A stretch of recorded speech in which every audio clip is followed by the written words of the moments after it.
अम्मा बाद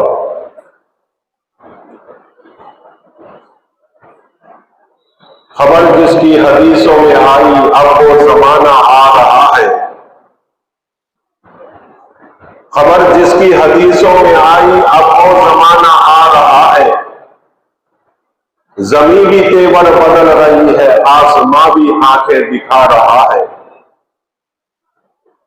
पराए माल को अपना समझे, हराम को भी हलाल समझे। पराए माल को अपना समझे, हराम को भी हलाल समझे। गुनाह करे और कमाल समझे, अब वो जमाना आ रहा है। हुआ है भाई भाई का दुश्मन, हकीकी बेटी मां की है रहजन। हुआ है भाई भाई का रहजन, हकीकी बेटी है मां का दुश्मन। ईश्वर ने छोड़ा इधर का दामन, बताओ दुनिया में अब क्या रहा है।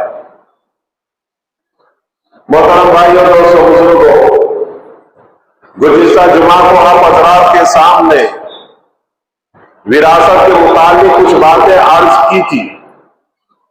विरासत के मुतालिक और कर्ज के मुतालिक कुछ हिस्सा बाकी रह गया था, वो आपके सामने गोशे गुजार कर दूं। विरासत की तकसीम के बारे में और विरासत के अहकाम कुरान करीम ने तफसील के साथ बयान किए हैं और विरासत की तकसीम के बारे में कुरान और हदीस में बहुत ही ज्यादा सख्ती के साथ इस पर पाबंद होने का हमें हुक्म दिया गया है। सख्ती के साथ उसको तकसीम करने का हमें हुक्म दिया गया है। विरासत की तकसीम हर हमारे लिए बहुत जरूरी है और जल्द से जल्द उसको तकसीम करना जरूरी है, क्योंकि आदमी के इंतकाल के बाद उसकी प्रॉपर्टी, उसका माल और उसके रुपए जो कुछ है वो तकसीम कर दिया जाए, ताकि हम में से कोई आदमी ऐसा ना हो कि किसी की इजाजत के बगैर, किसी रिश्तेदार की इजाजत के बगैर हम इसमें से कुछ इस्तेमाल करने वाले बने। किसी की इजाजत के बगैर विरासत की चीजों को इस्तेमाल करना यह हराम है। अगर कोई एक तिल्ली या सलाई भी इस्तेमाल करता है तो वो भी गुनहगार होगा और कबीरा गुनाह होगा। हमारे माशरे के अंदर एक बहुत बड़ी गलतफहमी यह है कि लोग यूं समझते हैं कि अगर जल्दी तकसीम करेंगे तो लोग क्या बातें करेंगे, लोग क्या कहेंगे, लोग ताने देंगे कि अभी तो बाप की कब्र ठंडी नहीं हुई, बाप की कब्र से अभी पानी सूखा भी नहीं कि तकसीम की बातें कर रहे हैं। लोग कहेंगे कि इसको माल की हवस है, लोग कहेंगे कि इसको माल की लालच है, दुनिया की कितनी इसको मोहब्बत है, लोग ऐसी बातें करेंगे। ये सारा भ्रम अपने अंदर रखकर बहुत सारे लोग ऐसे होते हैं कि जल्दी तकसीम नहीं करते। हालांकि शरीयत ने हुक्म दिया है कि जल्दी तकसीम करो, और कुछ लोग लेकर बैठ भी जाते हैं कि भाई विरासत की जल्दी तकसीम हो जाए ताकि किसी का माल, किसी रिश्तेदार का माल, किसी वारिस का माल हम इस्तेमाल न करें, हमारा माल कोई और इस्तेमाल न करे और आपस में एक दूसरे के गुनहगार न हो और जुल्म न हो।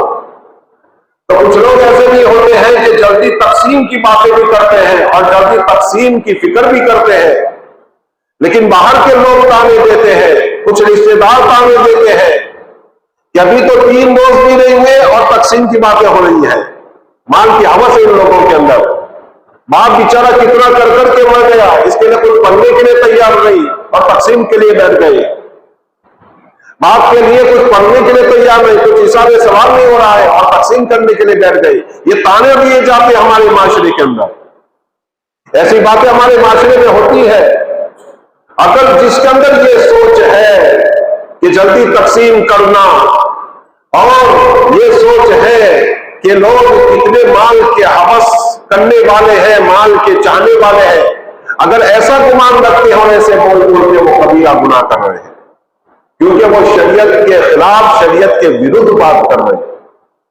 शरीयत हमें जल्दी तकसीम करने को कह रहे हैं, लेकिन हमारी सोच बनी हुई है, सोसाइटी की सोच बनी हुई है कि अभी तो 40 दिन हुए, 40 दिन तक अभी तो यासीन पढ़ी जाएगी, 40 दिन के बाद जो करना है वो करेंगे। ऐसी बात नहीं है। शरीयत ने हमें जल्दी विरासत की तकसीम का हुक्म दिया है, और विरासत की तकसीम करने से पहले किसी चीज को इस्तेमाल करना यह हमारे लिए हराम है। किसी का घर पर कब्जा है, वो घर इस्तेमाल कर रहा है, किसी का तिजारत पर कब्जा है, वो तिजारत को इस्तेमाल कर रहा है, तो ये सब के सब गुनहगार हो रहे हैं, सब के सब गुनहगार हो रहे हैं। कोई ये सोचे कि मेरे पास भी एक घर है, मेरे भाई के पास भी एक घर है, वो वहां रह रहा है, मैं यहां रह रहा हूं, मेरी बहन के पास भी एक घर है, वो वहां रह रही है, ऐसी बात नहीं है। अगरचे ये यहां रह रहा है, वो वहां रह रहा है, वो इधर रह रही है, लेकिन अगर कोई नाराज इन तीनों में से तो तीनों के 3 गुनहगार होंगे। उसकी ये सोच सही नहीं है कि जैसे मैं इस्तेमाल करता हूं वो भी तो इस्तेमाल करता है, जैसे मैं इस्तेमाल करता हूं इसी तरह मेरी बहन तो इस्तेमाल कर रही है। यह सोच सही नहीं है, ये गलत सोच है, इससे गुनाह होता है। अगर 3 में से कोई नाराज है, बगैर खुशदिली के कोई अगर इस्तेमाल कर रहा है तो वो गुनहगार होगा। हज़रत इमाम हनीफा रहमतुल्लाह अलैह एक बीमार की इयादत के लिए तशरीफ ले गए, बीमार की इयादत फरमा रहे हैं, अचानक उसको सकरात का आलम तारी हो गया। हजरत ने सोचा कि सकरात का आलम है, कुछ कलमे की तलकीन हो जाए, कलमे की तलकीन हो रही है, कुछ देर के बाद उसका इंतकाल हो गया। हजरत ने जो चिराग, जो दिया जल रहा था उसको बुझा दिया। किसी ने कहा कि हजरत अभी तो लाइट की जरूरत है, अभी तो रोशनी की जरूरत है, आपने अंधेरा कर दिया। हज़रत इमाम ने इरशाद फरमाया कि किसी के मरने के बाद उसकी चीज का इस्तेमाल भी 1 सेकंड के लिए भी गुनाह है। क्या फरमाया कि किसी की चीज की कोई मर जाए तो उसकी मीरास में से जो चीजें हैं उसको 1 सेकंड और 1 लम्हे के लिए भी इस्तेमाल करना हराम है। इससे हमें मालूम होता है कि विरासत की चीजों के बारे में कितनी एहतियात की जरूरत है, कितनी हमें एहतियात की जरूरत है। इसलिए हदीस पाक में गुज़िश्ता मैंने हदीस सुनाई थी कि आका सरकार दो आलम सल्लल्लाहु अलैहि वसल्लम जब जनाजा आता था तो सबसे पहला सवाल यह होता था कि इसका कोई कर्जा है या नहीं। नमाज का सवाल नहीं, रोजे का सवाल नहीं, किसी और चीज का सवाल नहीं, सवाल सबसे पहला होता था कि इसका कोई कर्जा है या नहीं। अगर कर्जा है तो यह विरासत भी एक कर्जा ही है। अगर कोई आदमी घर के इस्तेमाल करता है और करता रहता है, उसने विरासत को हड़प कर लिया है, न भाई को दिया, न बहन को दिया, न रिश्तेदारों को दिया और इस्तेमाल कर रहा है, तो पूरी जिंदगी उसमें वो नमाज पढ़ता रहे तब भी वो गुनहगार होगा। वो इस दुनिया से रुखसत हो गया तो दुनिया से जाने के बाद भी लोग दूसरे रह रहे लेकिन गुनाह उसको होगा, उसके गुनाह का मीटर जारी रहेगा। रह रहे दूसरे लोग लेकिन गुनाह उसको कब्र में रहते रहते भी होगा, कब्र में पड़े पड़े भी उसको गुनाह होता रहेगा। ये बहुत संगीन गुनाह है, लेकिन हमारे अंदर इसको लोग समझने के लिए तैयार नहीं, उसको हल्के में ले रहे हैं। हमारे यहां 3 दिन है सूद के लिए, उसके बाद तकसीम कर दो, उसके बाद बैठ जाओ। चाहे दुनिया कुछ भी कहे, चाहे दुनिया कुछ भी कहे कि इसको माल की हवस है, बाप की कब्र अभी ठंडी नहीं हुई, दुनिया की कितनी मोहब्बत है, जो कुछ कहे, शरीयत के सामने सब के सब हमारे लिए हेच है, सब के सब हमारे लिए हेच है। ला ताअत मखलूक, मासियत के अंदर मखलूक की ताअत नहीं है। ला ताअत मखलूक फी मासियतिल्लाह, अल्लाह की नाफरमानी में मखलूक की ताअत है ही नहीं। इसलिए जो कुछ लोग कहते हो उनको कहने दो। विरासत की तकसीम होनी चाहिए, विरासत की तकसीम, और विरासत की तकसीम जल्दी इसलिए होनी चाहिए, एक तो शरीयत का हुक्म है और दूसरा हमारा फायदा भी है। क्योंकि अगर कोई मर जाता है तो रिश्तेदारों के, वारिसों के दिल बहुत ही नरम होते हैं। दुनिया की कुछ हवस और दुनिया की मोहब्बत दुनिया से निकली हुई होती है। इस दौरान अगर तकसीम हो जाता है तो आफियत होती है, लेकिन अगर तकसीम नहीं हुआ और दिन गुजरते गए तो फिर आदमी का दिल सख्त हो जाता है और फिर विरासत के बारे में भी बड़ा सख्त हो जाता है। उसके अंदर फिर वो दुनिया की मोहब्बत होती है, वो वापस आ जाती है। इसलिए जब इंतकाल हो जाए तो अव्वल रहने में इसकी तकसीम कर देनी चाहिए। मैंने गुज़िश्ता बताया कि मरने वाला मर जाता है तो सबसे पहले 4 चीजें होती है उसके माल में, उसकी प्रॉपर्टी में। एक तो उसके कफन दफन का खर्चा उसमें से, नंबर 2 उसने जितना भी कर्जा किया है उस कर्जे को अदा करो, और वो कर्जा अदा करते करते उसकी तमाम की तमाम प्रॉपर्टी खत्म हो जाए तब भी दे दो। कुछ लोग सोचते हैं फिर हमारा क्या होगा, हम सब कुछ दे देंगे फिर हमारा क्या होगा। भाई ये तुम्हारा बाप है मरने वाला, तुम्हारा रिश्तेदार है मरने वाला, तुम्हें उसकी आखिरत की कुछ फिक्र भी है, उसकी हालत क्या होगी तुम्हें कुछ पता भी है, कुछ पता भी है उसकी हालत क्या होगी। एक बहुत बड़े आलिम का इंतकाल हो गया, उनके शागिर्द ने ख्वाब में देखा एक बहुत बड़ा चटियल मैदान है। वो आलिम साहब जो बड़े आलिम थे वो बरहना नंगे उस मैदान के बीचों बीच, उस चटियल मैदान के बीचों बीच खड़े हैं और बेचैनी का आलम है, बहुत तेज धूप है और परेशान पसीने में शरा हो, इधर भाग रहे उधर भाग रहे, इधर जा रहे उधर जा रहे। शागिर्द ने पूछा कि हजरत आप तो बहुत ज्यादा इबादत करने वाले थे, नमाजें पढ़ने वाले थे, तहज्जुद करने वाले थे, तिलावत करने वाले थे, आप तो लोगों को पढ़ाते थे, आप तो इमामत करते थे, आप तो बयान करते थे, लोगों की इस्लाह करते थे, अल्लाह ताला की आप बड़ी इबादतें करते थे, ये हाल कैसे? तो उस बड़े आलिम ने कहा कि मैंने जितनी भी इबादतें की थी, अल्लाह की फरमाबरदारी की थी, अल्लाह ने उसको कबूल फरमा लिया है, लेकिन एक चीज की वजह से मैं पकड़ा गया हूं, परेशान हूं। पूछा क्या है हजरत? कहा मैं मरने से पहले मेरे पड़ोसी के पास से, एक रिश्तेदार के पास से मैं सुई लाया था, वो सुई मैंने इस्तेमाल की और मैंने अलमारी में रखी कि मैं बाद में दे दूंगा, लेकिन इसी दौरान मेरा इंतकाल हो गया। वो सुई अभी भी अलमारी में पड़ी हुई है, मैं यहां अजाब में मुब्तला हूं। तुम जब सुबह जाओ, तुम सुबह उठो तो जाना और उस अलमारी में से वो सुई उनको पहुंचा देना। वो शागिर्द उनके घर गए, घर वालों को कहा कि उन्होंने किसी के पास से सुई ली थी, कहा कि हाँ ली थी, वो लाए थे वहां से, लेकिन देने रह गई है, हम जरा इंतजाम में पड़े हुए हैं, अभी इनका इंतकाल हुआ है, इसलिए हम सोच रहे थे थोड़ी देर, कुछ देर के बाद दे देंगे, बाद में दे देंगे। वो उस अलमारी में है, अलमारी में से सुई निकाली और उस आदमी को जाकर वापस की कि भाई अल्लाह के वास्ते तो उनको माफ कर दो, इनकी ये हालत मैंने ख्वाब में देखी है। वो आदमी रो पड़ा और अल्लाह ताला से कहा कई बार रहा, मैं भी उसको माफ करता हूं, तो अपनी रहमत से उसको माफ फरमा दे। उन्होंने माफ किया। दूसरे दिन उस शागिर्द ने ख्वाब में देखा, वालिम साहब आए और कहने लगे अल्लाह तुझे जज़ाए खैर दे, जैसे उस आदमी ने मुझे माफ किया, जिस वक्त उस आदमी ने मुझे माफ किया, उसी वक्त अल्लाह ने मुझे माफ कर दिया। ये है। तो जरा सोचे कि विरासत का माल जो और लोगों का माल अपने पास रखते हैं और दबा लेते हैं और इस दुनिया से रुखसत हो जाते हैं। दुनिया से रुखसत न हो या ना हो, हदीस पाक में आता है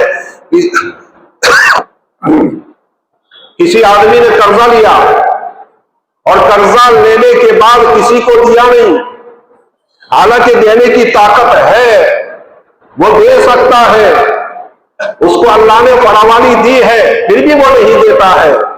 तो हदीस पाक में आता है अल्लाह ताला की तरफ से उसको दिन और रात उसके गुनाह लिखे जाते हैं, दिन और रात गुनाह लिखे जाते हैं।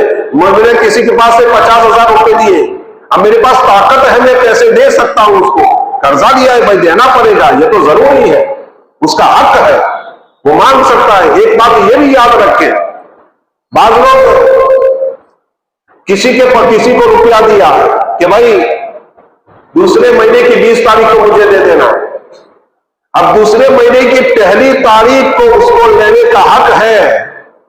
अब वो आदमी सामने वाला कहे कि अभी वक्त कई पूरा हो, 20 तारीख में वायदो करे लो, 20 तारीख में वायदो करे लो, पहली तारीख के लिए वाई है। नहीं भाई, इसको लेने का हक है, मांगने का हक है। भाई पैसे देने हैं, वापस दे दो, मुझे काम पड़ी है, मुझे जरूरत पड़ी है। तो इसमें भी टाल मटोल होता है और इसको बहुत बड़ा गुनाह समझा जाता है। जब उसको 20 तारीख का वादा किया है, पहली तारीख को मांगने का हक है, तो फिर 20 तारीख को और ज्यादा उसको मांगने का हक होगा कि वादा पूरा हो चुका है। और एक बात ये भी याद रखें कि अगर किसी आदमी के पास देने की ताकत नहीं, वो तुम्हारे पास आया कि भाई मैं फला के पास रुपए मांग रहा था या फला को माल बेचा है, अभी पैसे नहीं आए, आज का वादा था देने का, लेकिन मैं दे नहीं सकता हूं, खाली तो मुझे 2-4 दिन की मोहलत दे दे, 10 दिन की मोहलत दे दे। वो कहता है चलो ठीक है, जाओ, चलो ठीक है, आप दे देना, आए तो 4 दिन के बाद, 5 दिन के बाद, 10 दिन के बाद, ठीक है आप दे देना। हदीस पाक में आता है अल्लाह ताला उसको जितना रुपया उसने कर्जा में दिया है, मान लो मैंने किसी को 50,000 कर्जा दिया है, अब मैं उसको इजाजत दे दूं, जाओ 4 दिन के बाद दे देना, जाओ 10 दिन के बाद दे देना, तो हदीस पाक में आता है कि मुझे रोजाना 50,000 अल्लाह के रास्ते में सदका करने का सवाब मिलेगा, सदका करने का सवाब मिलेगा। मैंने 10 दिन की उसको इजाजत दे दी तो मुझे 5 लाख अल्लाह के रास्ते में सदका करने का मुझे सवाब मिलेगा। इतनी बड़ी बात है, सामने वाले के पास नहीं है, उसकी मजबूरी है तो उसको इजाजत दे दी जाए, और मजबूरी किसी आदमी की नहीं है तो उसको दे देना चाहिए, उसको दे देना चाहिए। वरना क्या, मैंने आपको बताया हदीस पाक में आता है कि उसको दिन और रात गुनाह होगा, यानी पूरे दिन और पूरी रात में गुनाह में मुब्तला होगा। बड़ी सख्त वईद है। इसलिए हमें चाहिए कि कोई आदमी अगर कर्जा लेता है तो टाल मटोल न करे। अल्लाह ने दिया है तो वापस कर दे, नहीं दिया है तो उससे माफी मांगे कि मैं कोशिश करता हूं, मैं आपको दे दूंगा, मेरी पूरी कोशिश जारी है और आप तक मेरे पैसे आपके पैसे पहुंच जाएंगे। अगर मौलाना अब्दुल अजीज साहब, मौलाना थानवी रहमतुल्लाह अलैह से बैत हुई है। हजरत थानवी रहमतुल्लाह अलैह हुकूकुल इबाद में बड़े सख्त थे और जब तक पूछ नहीं लेते थे कि मैं तुम्हारे पर तुम्हारा किसी का कर्जा है, किसी का हक मारा है, किसी की विरासत मारी है, किसी की चोरी की है, किसी का हक दबाया है, किसी को धोखा दिया है, जाओ पहले माफी मांगो फिर बैत होगा। हमारे यहाँ पे ये शर्त है कि मामला से बिल्कुल साफ होने चाहिए, हुकूकुल इबाद से बिल्कुल साफ और पाक होने चाहिए, तब बैत होगी। एक चोर आया हजरत मौलाना थानवी रहमतुल्लाह अलैह के पास और कहा कि हजरत बैत होना है। अच्छा, पहले क्या करते थे? हजरत चोरी कर लेता था। अच्छा, चोरी कर देते तो फिर बहुत सारे के हक और हुकूक तुम्हारे सर होंगे, बहुत सारों की चोरी की होगी आपने। कहा हजरत मैंने चोरी की। फिर उससे माफी, उनको उनका हक लौटाओ या फिर तुम माफी मांगो उनसे। तो जितना भी उसके पास माल था, जिसका चोरी किया था, बिल्कुल सर्वे करके और बिल्कुल रिसर्च करके और अपने जहन पर जोर देकर लिस्ट बनाया और सबको ज्यादा कर माल दे रहा है। भाई आपके घर से मैंने 1000 रुपए चोरी की थी, 1000 रुपए। भाई आपके घर से बकरी चोरी की थी, ये बकरी ले ले। आपके घर से मैंने मुर्गी चुराई थी, मुर्गी ले ले। उस जमाने में जानवर हुआ करते थे। अब जिसकी जो चीज थी उसको दे रहे हैं। अब उसके पास पैसे नहीं रहे, पैसे खत्म, हक वाले बाकी। एक हिंदू के घर पहुंच गए, हिंदू के घर दर्जी था तकरीबन, तो उसको जाकर कहा कि मैंने आपके यहां से कपड़ा चोरी किया था, लेकिन मेरे पास कुछ नहीं है। क्या कहा? मेरे पास कुछ नहीं है, या तो मुझे मोहलत दे दो या माफ कर दो। तो उसको देखने लगा, घूर घूर कर देखे। मौलाना अशरफ अली थानवी के वहां से आए हो? हाँ, वहां से आए, इन्होंने भेजा होगा। उसके सिवा कोई ऐसा शख्स नहीं जो जिस तरह हुकूकुल इबाद के बारे में अहमियत देता हो। अलगर्ज कहा मैं वहीं से आया हूं, मैं बैत होने गया था, इन्होंने ये शर्त रखी। कहा ठीक है, चलो मैंने तुम्हें माफ किया, चलो मैंने तुम्हें माफ किया। सबकी सबसे माफी तलाफी और जिसका जो हक था वो दे दिया। हजरत के पास आकर कहा हजरत अब तो बैत फरमा दीजिए। हजरत से बैत फरमा दी। ये है तो मौलाना अब्दुल अजीज साहब हजरत से बैत थे और हजरत हुकूकुल इबाद में बड़ी पाबंदी करवाते थे। जब उनके पास विरासत आई तो इन्होंने तहकीक की, ये विरासत मेरे पास आई है 50,000 रुपये उस जमाने के, जो भी कुछ हो पुराने जमाने के। लेकिन तहकीक की तो मालूम हुआ कि दादा के कुछ रिश्तेदार हैं जिनको विरासत नहीं मिली, बाप के कुछ रिश्तेदार हैं उनको विरासत नहीं मिली, दादा की फुफियां और दादा की फला फला फला फला सबका लिस्ट बनाया। और किसी का 1000 बनता था, किसी का 100 बनता था, किसी का 200 बनता था, किसी का रुपया बनता था, किसी के 2 रुपये बनते थे। सबका लिस्ट बनाकर घर घर जाकर वो रुपये दिए। इतना मुश्किल बात है कि हजारों लोगों को विरासत पहुंचाना और 2-2, 5-5 रुपए हो तो उसको पहुंचाना कि आपके 5 रुपए, ये आपके 5 रुपए आपको लेने पड़ेंगे, विरासत के हैं, ये आपके ना कहने से कुछ नहीं होगा, ये आप ले लीजिए। तो इस तरह पहुंचाना, हजरत ने घर घर जाकर उसको तकसीम किया और फिर जो बच्चा अपने पास रखा। ये हमारे बुजुर्गान दीन है जो विरासत की तकसीम के बारे में बहुत ही ज्यादा मोहतात रहते थे, बहुत ही ज्यादा मोहतात रहते थे। मौलाना तारिक जमील साहब दामत बरकातुहुल्लाह इनकी उम्र को दराज फरमाए, कभी किसी वक्त इनका बयान मैंने सुना था, एक छोटी सी क्लिप। तो वो कहने लगे मैंने अपने उस्ताद से जाकर कहा, वो रायवन में मरकज पर पढ़ते थे, तो उनके उस्ताद से उसको उस्ताद को जाकर उन्होंने शहद दिया। कहा कि हजरत ये हमारे खेत का है, हमारे हाथ से उतारा हुआ है, हमारे हाथ से उतारा हुआ है। तो हजरत ने कहा अच्छा तुम्हारे खेत का है, तुम्हारे बाप ने तुम्हारी फूफियों को विरासत में दे दिया है सब कुछ। तुम्हारे फूफियों की विरासत, तुम्हारे भाइयों, तुम्हारे चचाओं की विरासत तुम्हारे बाप ने दे दी है या नहीं? कितनी दूर की सोचो। हदिया दे रहे और पूछ रहे क्या?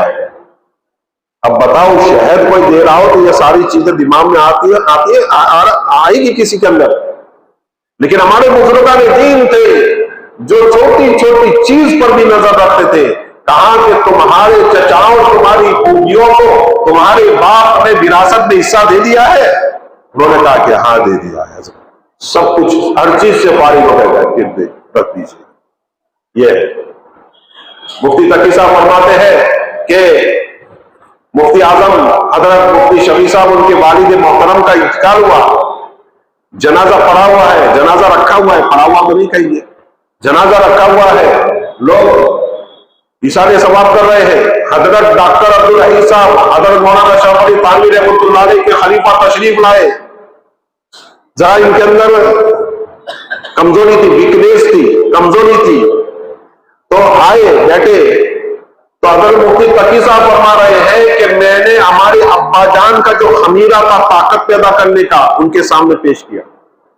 तो हजरत ने कहा कि यह विरासत में तकसीम होगा, ये तुम्हारे बाप का था, इस पर किसी का हक नहीं है, मैं नहीं खाऊंगा, रखो इसको। कितना दूर की सोच से थे। तो हमें इस बारे में कितनी एहतियात करने की जरूरत है। मैंने गुज़िश्ता भी एक हदीस आपके सामने बयान फरमाई थी।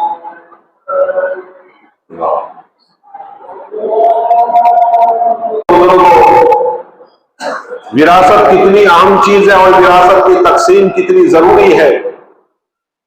दो सहाबी का वाक़या अर्ज कर दूं। एक सहाबी का नाम है औफ बिन मालिक और दूसरे सहाबी का नाम है साहब बिन हस्मा।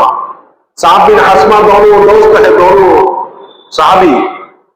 तो साहब बिन हस्मा कहने लगे कि औफ देखो, हम में से दोनों में से कोई एक मर जाए, अहद करो कि ख्वाब में आकर अपनी रूदा सुनाएगा। तो अगर आपने कहा कि मरने के बाद ख्वाब में कोई आ सकता है, कहां मुमकिन है? ठीक है, जब आदमी ख्वाब में आ सकता है तो मैं मर जाऊंगा तो तेरे ख्वाब में आऊंगा, और तू मर जाए तो मेरे ख्वाब में आऊंगा।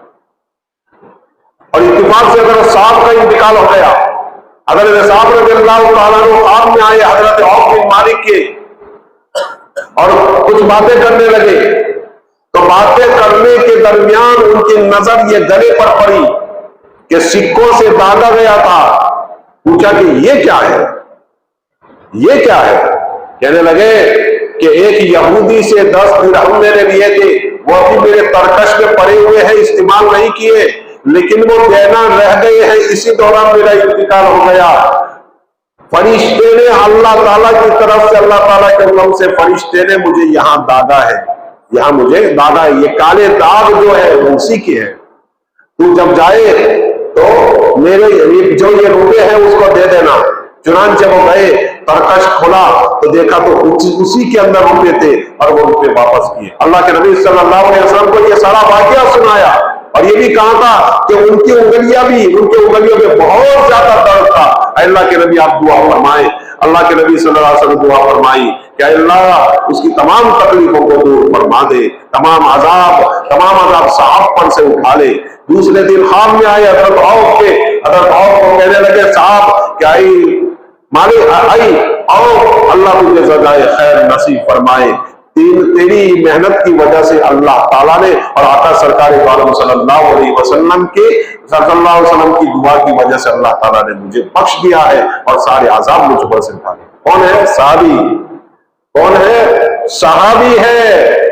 पैसे इस्तेमाल नहीं किए, पैसे दबाए नहीं है, पैसे दबाए नहीं है, भूल गए हैं देना, इस्तेमाल नहीं किए, पड़े हुए हैं, भूल गए हैं।